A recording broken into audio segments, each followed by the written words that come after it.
मेरा नाम रजनी है। मेरी शादी को 2 महीने ही गुजरे थे। मेरे पति गोवा में जॉब किया करते थे। मैं अपने पति को स्टेशन छोड़कर घर वापस लौट गई थी। घर आने के बाद आराम करने के लिए अपने बेड पर लेट गई, क्योंकि पिछले कुछ दिनों से घर के काम का लोड बहुत ज़्यादा हो जाने की वजह से मैं बुरी तरह से थक कर गई थी, क्योंकि मेरे पति ने जाने से पहले शॉपिंग भी की थी। मेरे पति की अभी नई नई गोवा में नौकरी लगी थी। शॉपिंग करने के बाद हम लोग अपने सारे रिश्तेदारों से मिलने के लिए चले गए थे, क्योंकि हम न्यू वेडिंग कपल थे। मेरे पति मुझे हनीमून के लिए अपने साथ गोवा लेकर जाना चाहते थे, लेकिन अभी हमारी शादी में उनका काफ़ी खर्चा हो चुका था। इस वजह से मैंने उनसे कह दिया कि एक बार आप गोवा में सेट हो जाओ, उसके बाद आप मुझे भी बुला लेना। और अब मेरे पति गोवा चले गए थे, इसलिए हमारी पूरी फैमिली उन्हें छोड़ने के लिए रेलवे स्टेशन तक गई थी। मेरे पति का घर अलग था, जबकि मेरे सास ससुर और जेठ जेठानी दूसरे शहर में रहते थे। मेरी शादी अकेले घर में हुई थी, क्योंकि यह घर मेरे पति के नाम था। हमारी शादी से 2 महीने पहले ही मेरे पति ने इस घर को खरीदा था, क्योंकि जिस घर में मेरे सास ससुर और जेठ जेठानी रहते थे वह घर बहुत छोटा था। लेकिन मेरे जेठ जेठानी और मेरे सास ससुर हमारी शादी की वजह से हमारे नए घर में आए हुए थे। लेकिन मेरी शादी के पूरे हफ्ते बाद वह लोग हमारे घर से चले गए थे, जबकि मेरी शादी को पूरे 2 महीने हो गए और मेरे पति आज गोवा चले गए। तो मेरे पति अकेलेपन की वजह से अपने माँ बाप को अपने घर छोड़ गए थे, ताकि वह लोग मेरे साथ इस घर में रहें और मुझे अकेलापन महसूस ना हो। जब मैं रेलवे स्टेशन से वापस आई तो थक कर अपने कमरे में आराम करने के लिए चली गई थी। लेटे लेटे मुझे नींद आ गई थी, लेकिन तभी अचानक मुझे ऐसा महसूस हुआ जैसे मेरे बेड पर बराबर में कोई लेटा हुआ है। तभी घबराकर मेरी आँख खुली तो यह देखकर मेरे होश उड़ गए थे कि मेरे बिस्तर पर मेरे ससुर जी मौजूद थे और मेरे करीब में लेटे हुए थे। तभी घबराकर मेरी आँख खुली तो यह देखकर मेरे होश उड़ गए थे कि मेरी आँखें फटी की फटी रह गई थीं कि आखिरकार मेरे ससुर की एक ऐसी हरकत थी कि वह अपनी बहू के करीब में लेटे हुए थे और धीरे धीरे मेरे चेहरे को सहला रहे थे। अपने चेहरे पर उनके छूने का एहसास करके मेरी तो जान ही निकल गई थी और मैं बेड से कूदकर सीधे खड़ी हो गई थी। मैंने घबराकर उन्हें देखा और कहा कि पापा जी, आप यहाँ क्या कर रहे हो? तो वह कहने लगे, अरे काजल, तुम बहुत थक गई हो, तुम आराम से सो जाओ। मैं तुम्हें इसलिए सहला रहा था ताकि तुम्हें अच्छी नींद आए। उनका बिहेवियर बिल्कुल नॉर्मल था, जैसे कोई उनके लिए कोई यह अजीब बात नहीं थी। लेकिन यह बात मेरे लिए बहुत बड़ी थी। मैं परेशान होते हुए अपने ससुर से कहा, पापा जी, मैं मम्मी जी नहीं हूँ। काजल मेरी सास का नाम था, इसलिए ससुर मुझे काजल कहा और मैं परेशान होकर मैंने कहा, आप मुझे ध्यान से देखिए, मैं रागिनी हूँ, आपके बेटे विनय की पत्नी। वह यह कहने लगे, क्या हो गया है तुम्हें? मैं तुम्हें पहचानता हूँ। जल्दी से दरवाजे की तरफ गई और ज़ोर ज़ोर से अपनी सास को आवाज़ देना शुरू कर दी। अपने पति के गैर मौजूदगी में ससुर का इस तरह का मेरे कमरे में आ जाना, यह तो बड़ी ही अजीब बात थी, और वह भी इस तरह से बेड पर लेटकर ऐसी हरकतें करना, जिसने मुझे बुरी तरह से डरा दिया था। मेरे शोर मचाने पर थोड़ी ही देर बाद मेरी सास आंखें मलती हुई मेरे कमरे में आ गई थी और अपने पति को मेरे सामने देखकर उन्होंने झटके से अपने सर पर हाथ मारा और कहने लगी, अरे आप यहाँ क्या कर रहे हैं? ऐसा क्या लगता है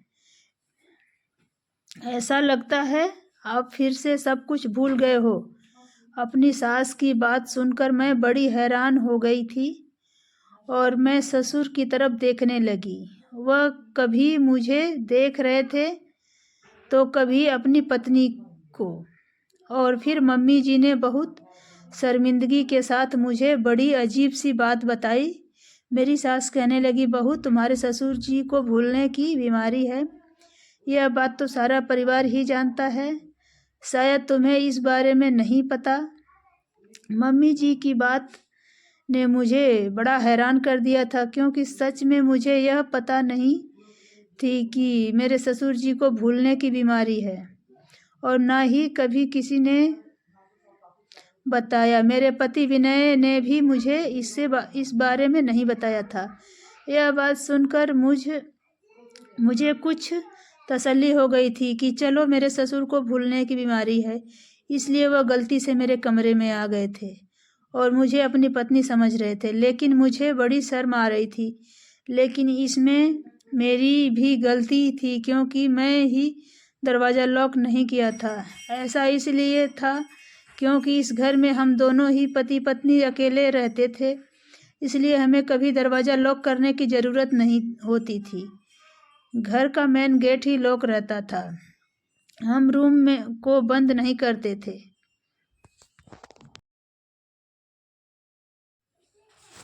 मम्मी जी हाथ पकड़कर पापा जी को अपने साथ ले गईं। मैं जल्दी से अपने कमरे को लॉक कर लिया था और दोबारा से सोने के लिए लेट गई थी, लेकिन अब मुझे नींद नहीं आ रही थी और मैं सोच रही थी कि जाते जाते मेरे पति ने यह क्या मुसीबत मेरे गले में डाल दी। उनके मम्मी पापा अपने भैया भाभी के पास रहते थे, उन्हें वहीं रहने देना चाहिए था। मेरी शादी को लगभग 2 महीने पूरे हो गए थे और मेरे पति अब गोवा चले गए थे, तो लगभग 2-3 महीने ससुर के साथ ही रहना था। मैं यहाँ पर अपने पति के बिना अकेली रह गई थी। अभी तो मेरी नई शादी हुई थी, लेकिन क्या कर सकती थी, कुछ पाने के लिए कुछ खोना पड़ता है।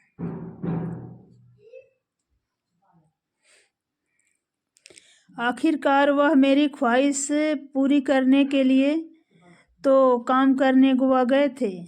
मेरे जेठ जेठानी दूसरे शहर में रहा करते थे, लेकिन इस बार जब सब लोग मेरे पति से मिलने के लिए आए हमारे घर पर, तो न जाने मेरे पति के साथ मेरे जेठ ने ऐसी क्या बात हुई कि मेरे पति ने जाते जाते मुझसे कहा कि अब से मेरे माता पिता हमारे घर पर रहेंगे।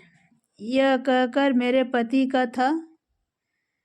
यह घर मेरे पति का था और मेरी नई शादी हुई थी, इसलिए मेरे पास इनकार करने के लिए कोई वजह नहीं थी।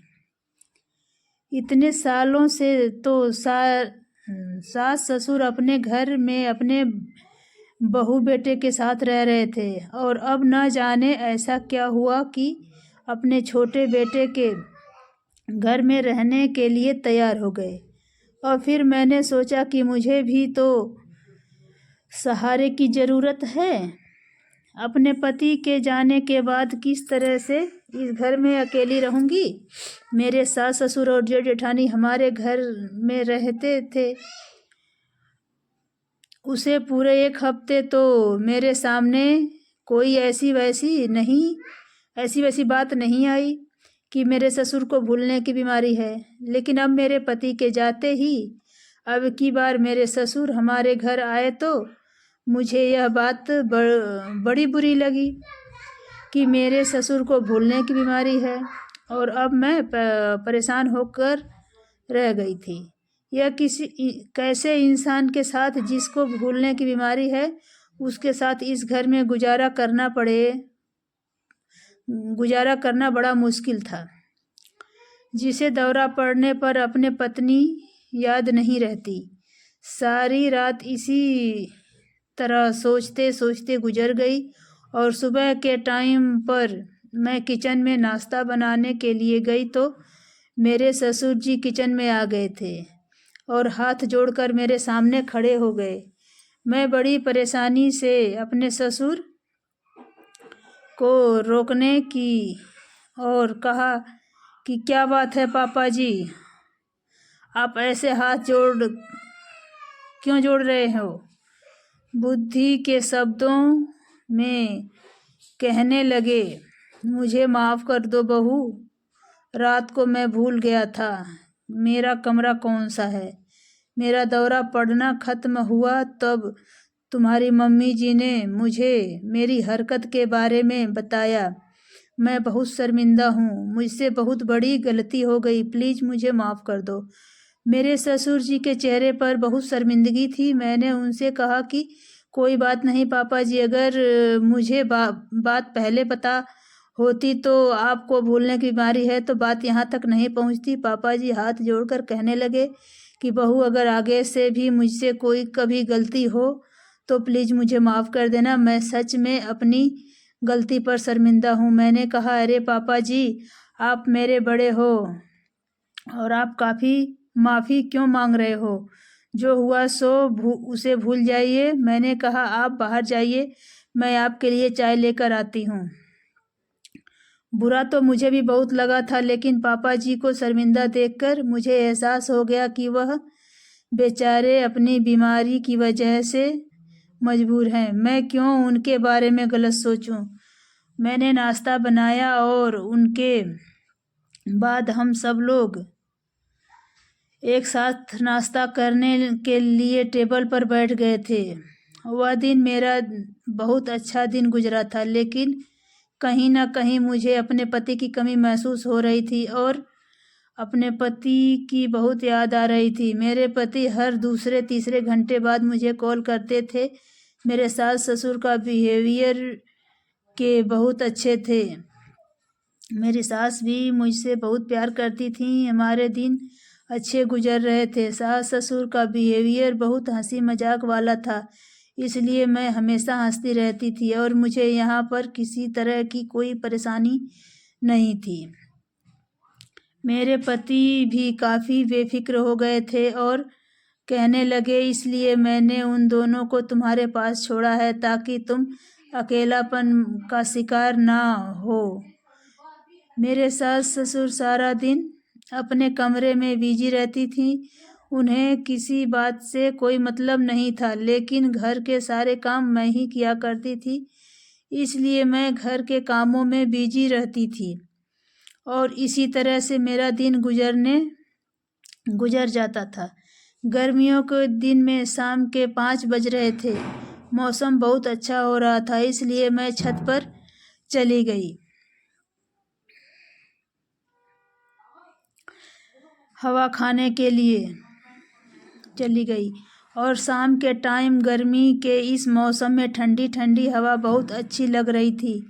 मैं छत पर झूले में बैठी हुई थी और मोबाइल इस्तेमाल कर रही थी कि तभी अचानक पापा जी छत पर आ गए और झूले में मेरे बराबर में आकर बैठ गए। मैं परेशान से उनकी तरफ देखा।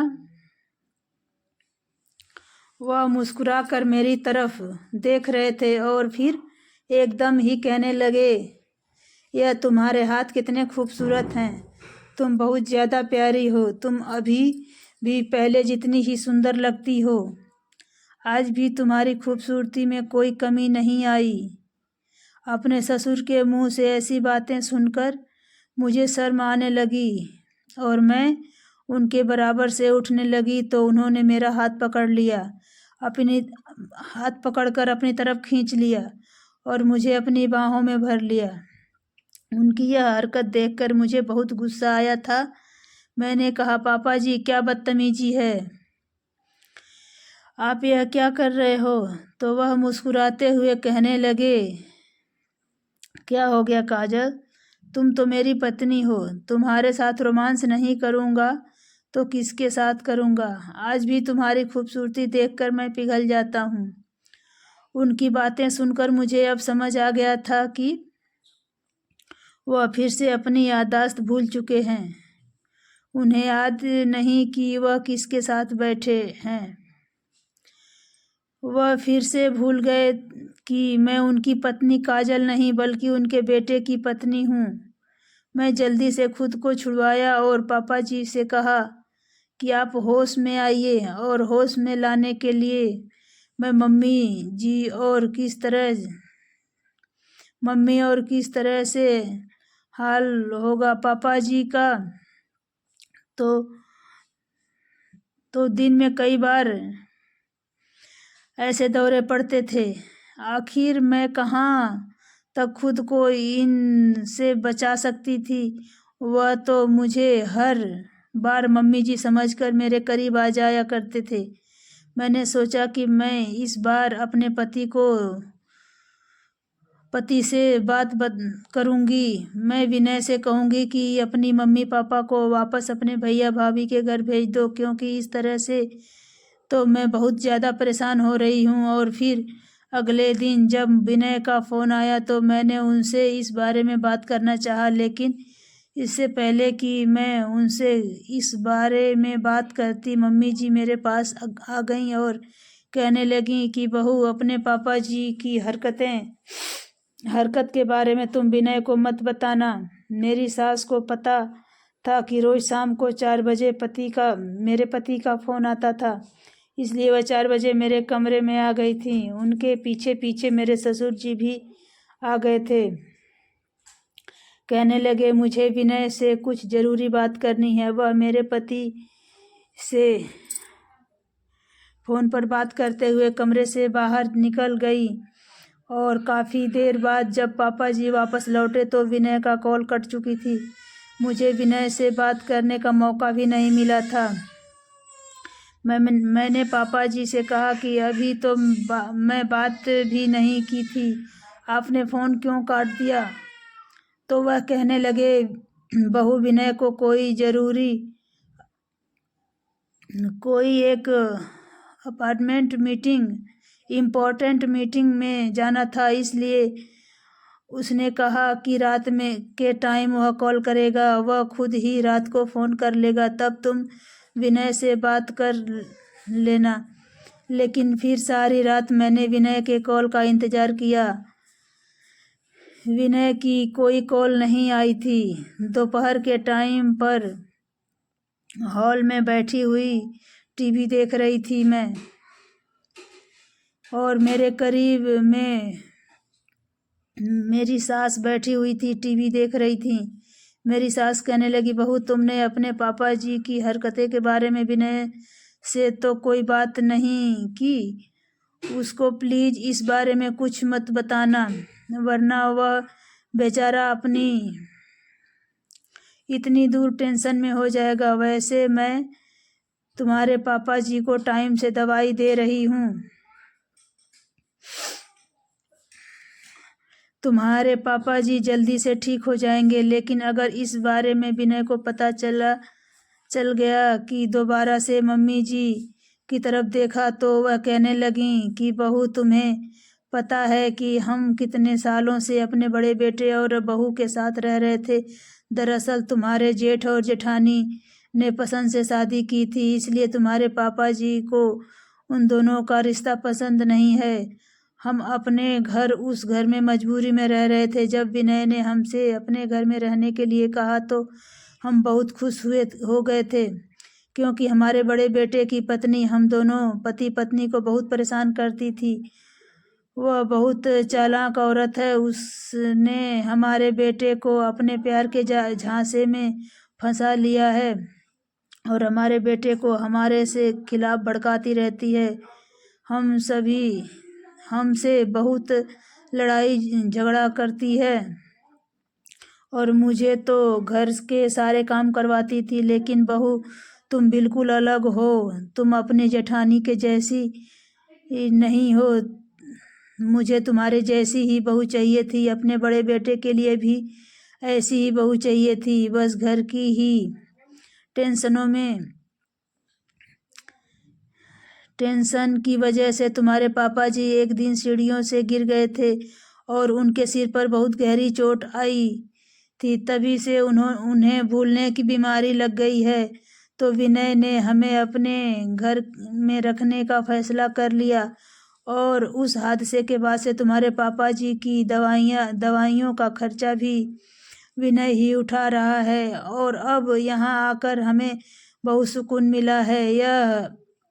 यहाँ रहकर हमारी बड़ी सुकून भरी जिंदगी गुजर रही है। मुझे डर था कि कहीं मेरा बेटा विनय भी अपनी मर्जी से शादी करके मेरे बड़ी बहू जैसी ही पत्नी लेकर ना आ जाए। लेकिन तुम्हारे साथ रहने के बाद तो हमें बहुत खुशी मिली। मेरा बेटा भी बहुत अच्छा है और साथ साथ बहू भी अच्छी दी भगवान ने मुझे। इसलिए ही मैं तुमसे कह रही हूँ कि इस बारे में विनय को कुछ भी मत बताना, वह बेचारा परेशान ना हो। वैसे भी धीरे धीरे अब तुम्हारे पापा जी की हालत पहले से बेहतर होती चली जा रही है। लेकिन फिर भी मेरा बेटा विनय अपने माता पिता के लिए बहुत परेशान रहता है। हमारी परेशानियां दूर करने के लिए वह हमें अपने घर में लेकर आ गया। अगर तुम इस बारे में विनय को बता दोगी कि तुम्हारे पापा जी की वजह से हमारे बड़े बेटे की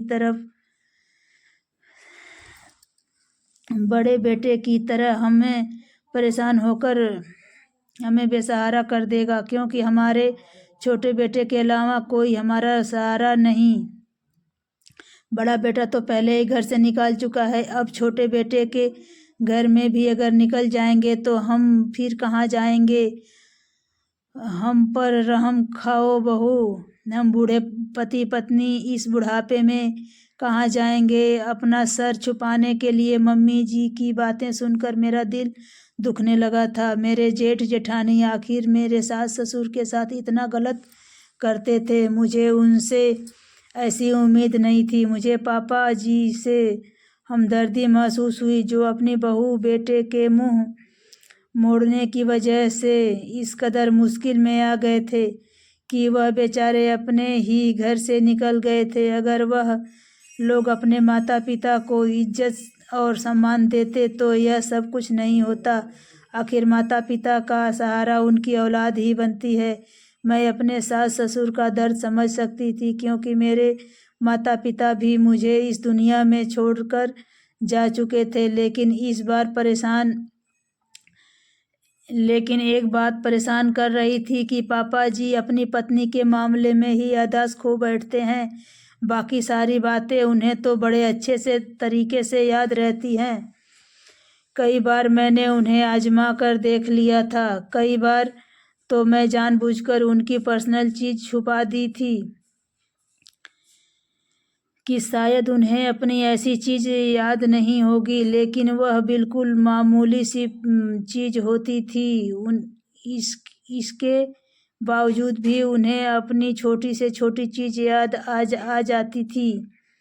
अगर उन्हें भूलने की बीमारी होती तो वह सिर्फ मम्मी जी को ही नहीं बल्कि हर चीज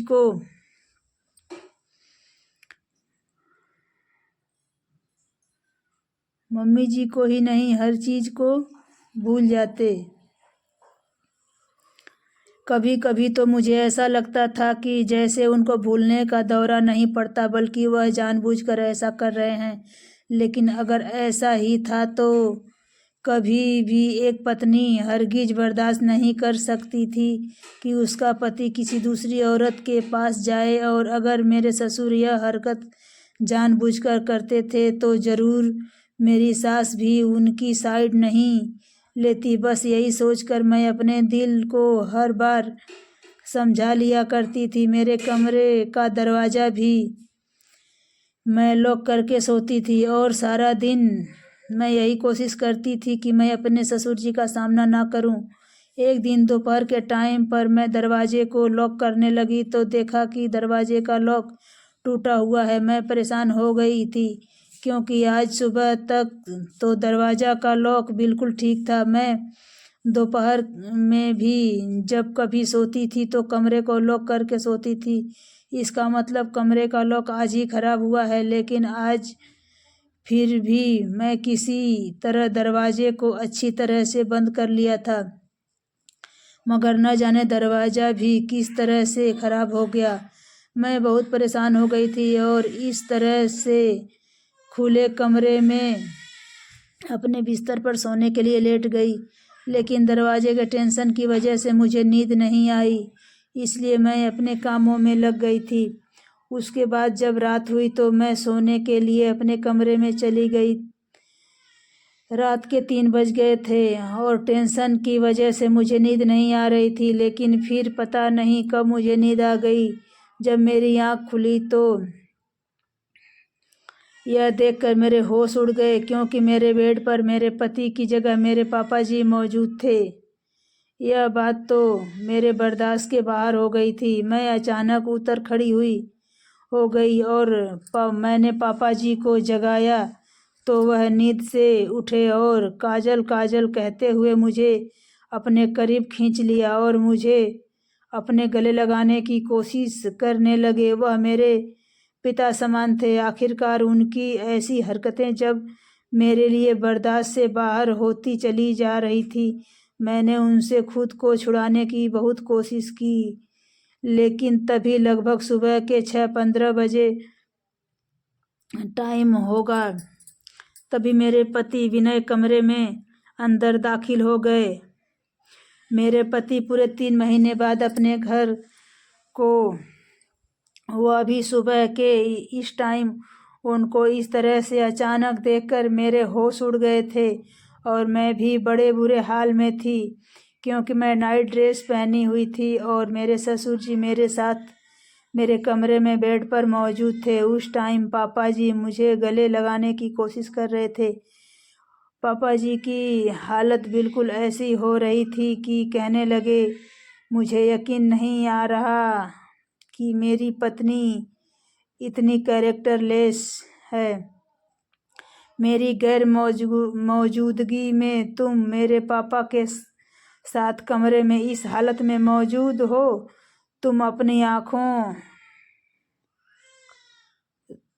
तुम आखिर इतनी गिरी हुई औरत निकलोगी, मुझे इस बात का बिल्कुल भी यकीन नहीं था। विनय के मुंह से यह शब्द सुनकर मेरी आंखों में आंसू निकलने लगे थे। मैं बुरी तरह से रो रही थी। मैंने उन्हें बहुत समझाना चाहा कि इसमें मेरी कोई गलती नहीं है। मैं रात को अकेली सोई थी। पापा जी को भूलने की बीमारी है। भूल से ही मेरे कमरे में आए थे।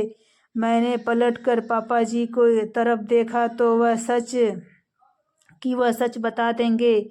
मुझे यकीन नहीं था कि मम्मी जी और पापा जी दोनों मेरा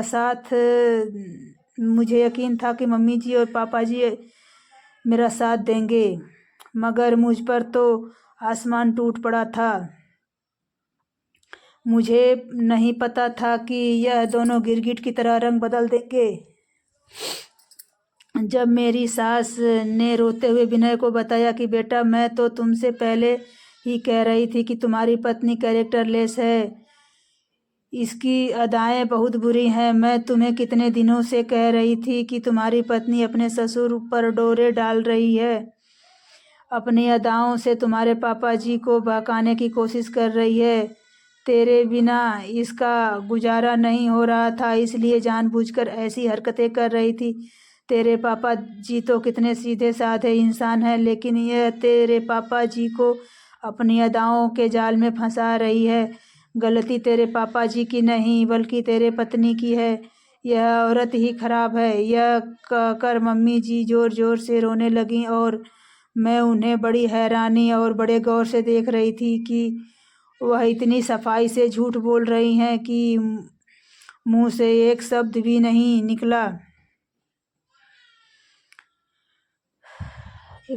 निकला, बल्कि मेरी तो सांसें एक तरफ अटक गई थीं। और पापा जी कहने लगे, बेटा मुझे माफ़ कर दो, तुम्हारी पत्नी ने मुझे बहका दिया था। इसका कहना है कि अगर मैं इसका कहना नहीं माना तो इसके साथ रात नहीं गुजारी तो यह तुमसे हमारे बारे में झूठी झूठी बातें कहकर हमें इस घर से निकलवा देगी। तुम तो जानते हो कि मैं कितना सीधा और शरीफ आदमी हूँ, जिसने कभी किसी औरत की तरफ आंख उठाकर भी नहीं देखा। फिर मैं अपनी बेटी की उम्र की बहू के साथ ऐसा पाप कैसे कर सकता हूँ।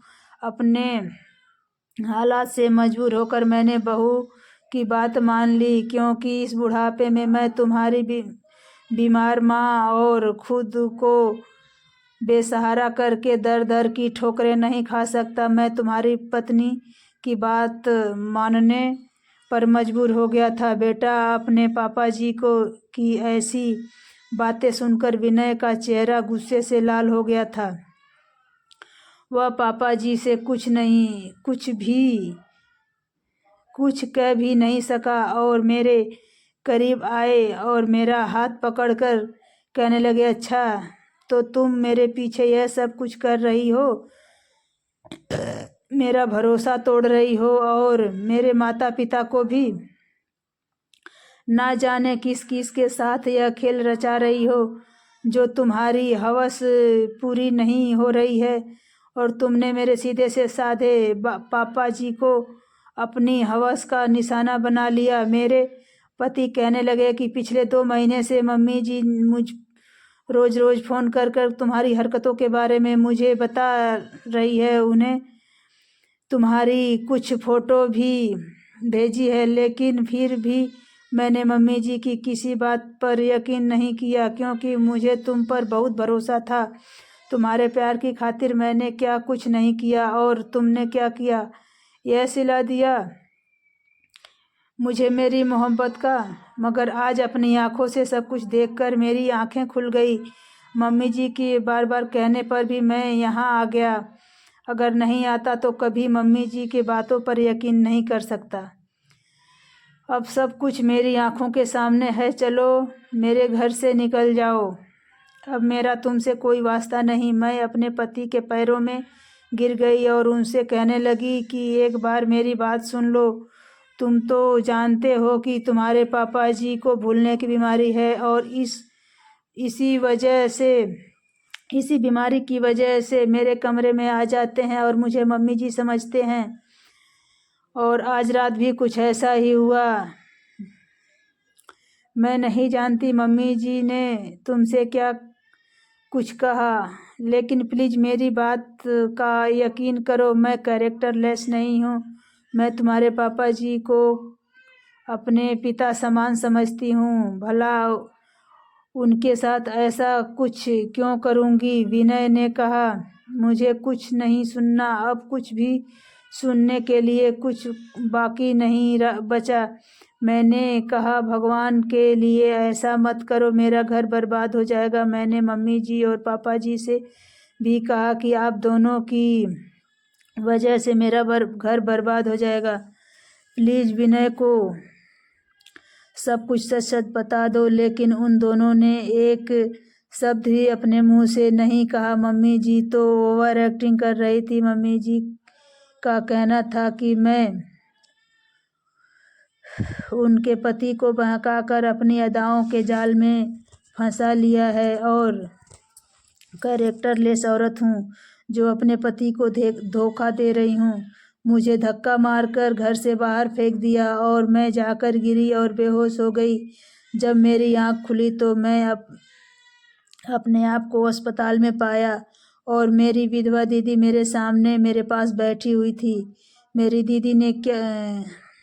दीदी ने कहा, क्या हो रहा है? कुछ समझ नहीं आया। ये सब क्या और कैसे हुआ? कुछ हमें बताओ। कोई न कोई बात ज़रूर है, कोई मकसद ज़रूर होगा। मैं अपनी दीदी से कहा कि अब मैं क्या करूं? विनय ने मुझे घर से बाहर निकाल दिया। वह तो मेरी कोई बात सुनने के लिए तैयार ही नहीं। मेरा तो घर बर्बाद हो गया। दीदी कहने लगी, ऐसे इंसान के साथ गुजारा करने का क्या फ़ायदा जिसे तुम पर रत्ती भर भरोसा भी ना हो। उसने तुम्हारी कोई बात नहीं सुनी और तुम्हें धक्के मारकर घर से निकाल दिया। जब तुम बेहोश हो गई थी तो तुम्हारी सास का मेरे पास फ़ोन आया। तुम्हारी सास ने मुझसे बड़ी बदतमीजी करी और कहा कि अपनी बहन को आकर यहाँ से ले जाओ। मैं ऑटो में बैठकर अकेली तुम्हें यहाँ लेकर आई हूँ। यह कहकर दीदी भी रोने लगी। शाम तक मैं अस्पताल में रही और उसके बाद मेरी छुट्टी हो गई थी। दीदी फिर मुझे अपने घर लेकर चली गईं।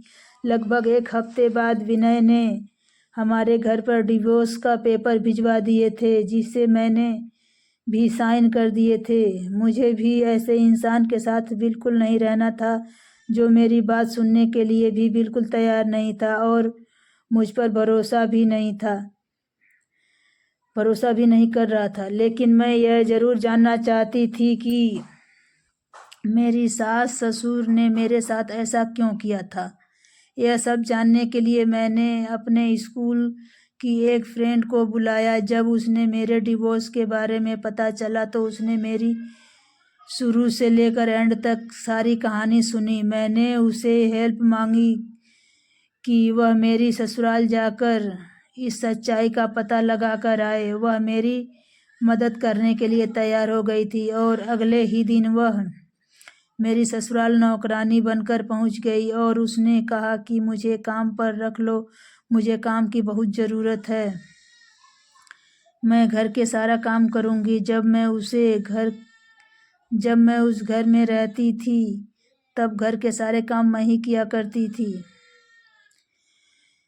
मेरी सास कोई काम नहीं करती थी, इसलिए उन्हें भी अब नौकरानी की ज़रूरत थी और मेरे जाने के बाद तो वह बिल्कुल भी अकेली हो गई थी। उन्होंने नौकरानी को देखकर आसानी से काम पर रख लिया। मेरी फ्रेंड ने उस घर में नौकरानी का काम शुरू कर दी थी और फिर वहाँ की सारी खबर रखना भी शुरू कर दी। और फिर उसके बाद मुझे पता चला कि मेरा पति अब गोवा में काम नहीं कर रहा, वह परमानेंट यहीं पर शिफ्ट हो गया। उसने इसी शहर में दूसरी नौकरी ढूंढ ली है। जब सुबह को वह काम पर चला जाता तो यह पति पत्नी आपस में बातें करते थे।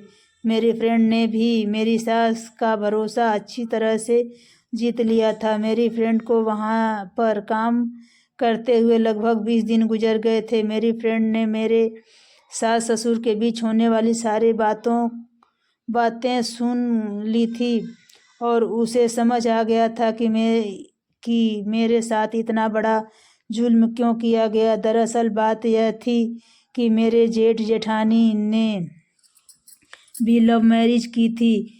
मेरी जेठानी बहुत तेज औरत थी जो कि मेरी सास को बिल्कुल पसंद नहीं थी। यह बात तो मुझे मेरी सास ने भी बताई थी कि उसके बड़े बेटे बहू जो बदतमीज और लालची औरत हैं। जो मेरे सास ससुर का घर था, मेरे जेठ जेठानी ने उसे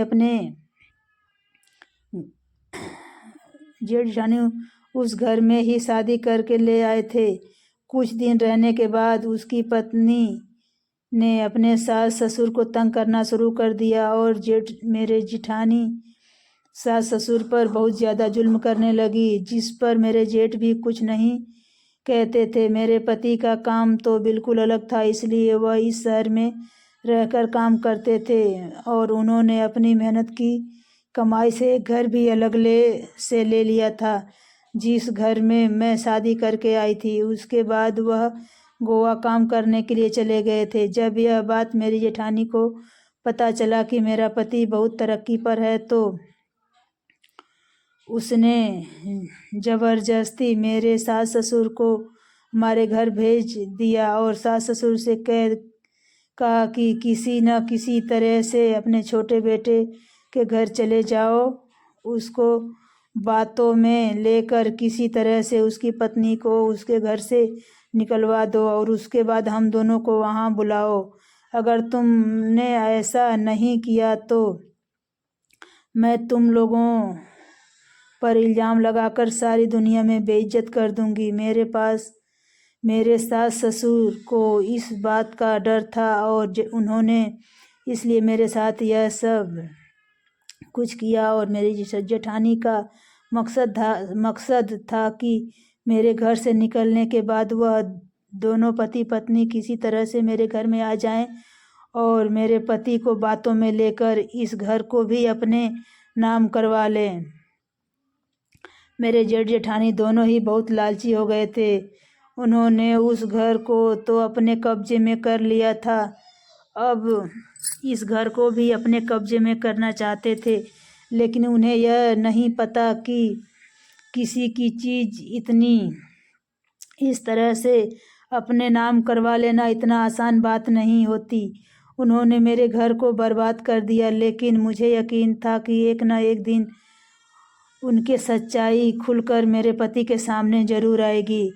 यह सब कुछ जो मेरे सास ससुर कर रहे थे वह सिर्फ अपने बड़े बेटे बहू के कहने पर कर रहे थे, क्योंकि वह भी मजबूर थे। उन्हें मेरी जेठानी मेरे सास ससुर को बहुत ज़्यादा डरा धमका कर रखती थी। मेरे जेठानी ने ही अपने पति को यह रास्ता दिखाया था।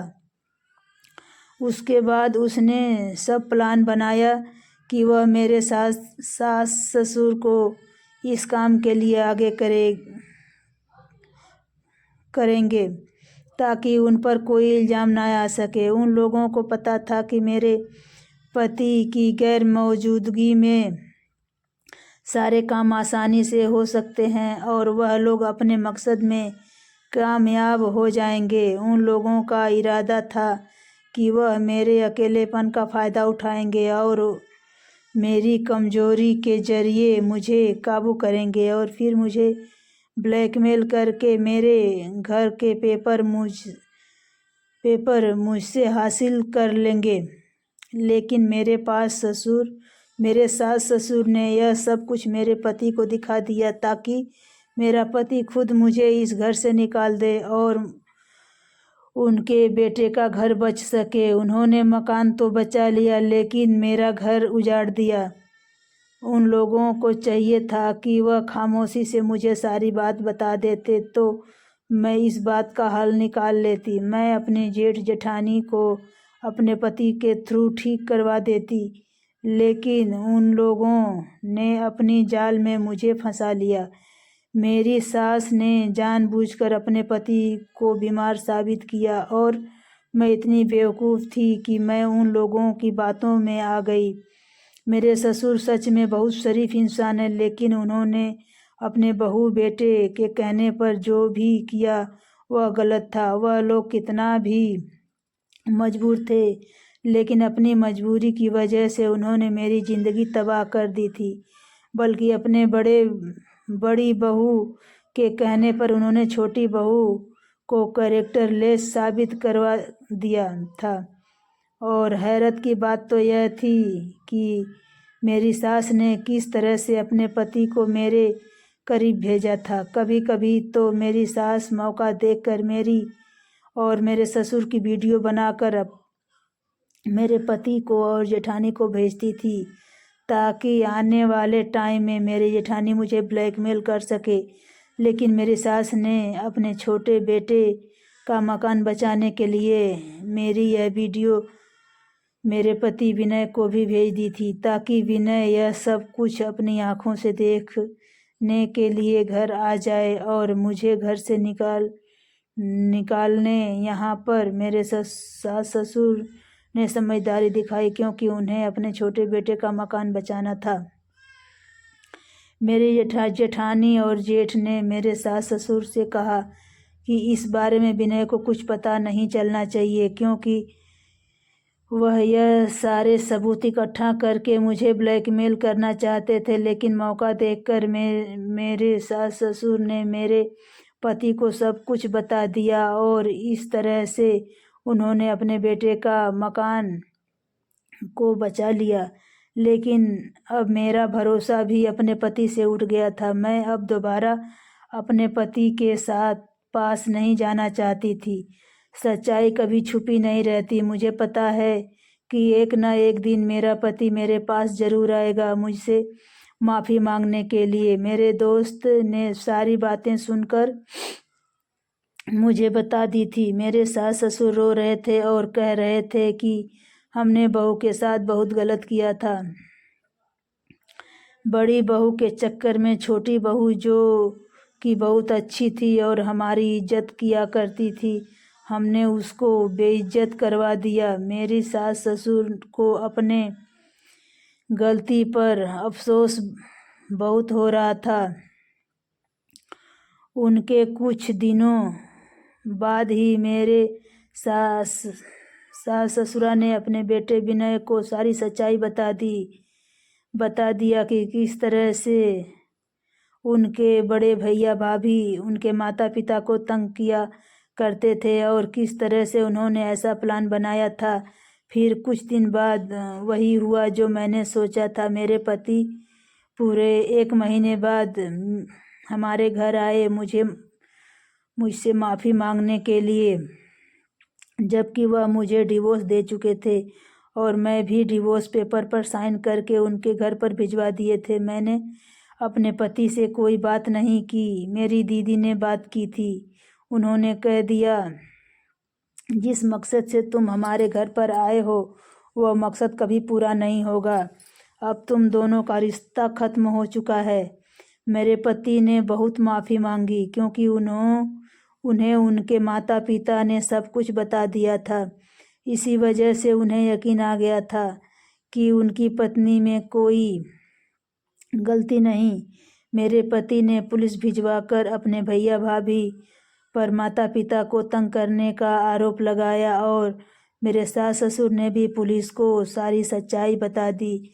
मेरे पति ने डिवोर्स पेपर फाड़ दिया। कहने लगे, प्लीज़ जो भी हुआ भूल जाओ और मेरे साथ चलो। यह सब कुछ मकान की वजह से हुआ है। मैं पूरा मकान तुम्हारे नाम कर दूंगा, फिर कोई दिक्कत नहीं होगी। उसके बाद मेरे सास ससुर भी मुझसे माफ़ी मांगने के लिए आए थे। उन्होंने भी मेरे आगे हाथ पैर जोड़ दिए, लेकिन मैं मानने के लिए तैयार नहीं थी। मैं दोबारा उस घर में जाने के लिए तैयार नहीं हो रही थी। उसके बाद मेरी दीदी ने मुझे समझाया कि शायद इन लोगों को अकल आ गई।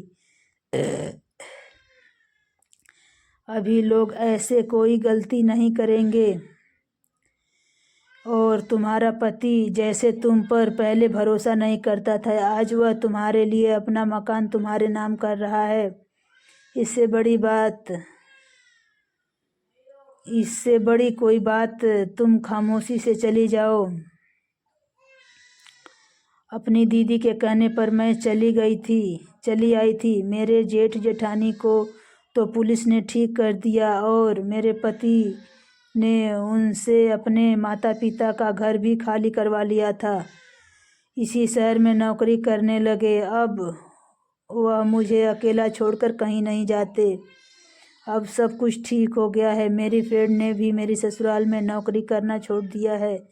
मेरे जेठ जेठानी ने मेरे पति को सब कुछ सच सच बता दिया था। अब मेरी लाइफ ठीक हो गई है और मैं अपने पति के साथ बहुत खुश हूँ। मेरे पति ने अपने कहने के मुताबिक अपना मकान मेरे नाम कर दिया, लेकिन हम दोनों का डिवोर्स नहीं हुई थी। मेरे पति ने डिवोर्स पेपर मुझे साइन करने के बाद अपने पास रख लिए थे, कोर्ट में जमा नहीं करवाए थे। इस वजह से हम दोनों का रिश्ता दोबारा से कायम हो गया। लेकिन मेरे पति अब मुझे पहले से ज़्यादा प्यार करते हैं। दोस्तों, उम्मीद करती हूँ कि आपको हमारी कहानी पसंद आई होगी। अगर कहानी पसंद आई है तो वीडियो को लाइक करें, चैनल पे नए हैं तो चैनल को सब्सक्राइब करें और हाँ, नोटिफिकेशन बेल दबाना ना भूलें। नोटिफिकेशन बेल ज़रूर दबाएं ताकि अगली अपडेट सबसे पहले आप तक पहुँचे। और हमारी पूरी कहानी पढ़ने के लिए, सुनने के लिए और सुनाने के लिए बहुत बहुत धन्यवाद। फिर मिलते हैं आपसे एक और नई कहानी के साथ। तब तक के लिए खुश रहिए, स्वस्थ रहिए, मस्त रहिए, अपना ध्यान रखिए, अपनी फैमिली का ध्यान रखिए। जय हिंद, जय भारत दोस्तों, जय जवान जय किसान।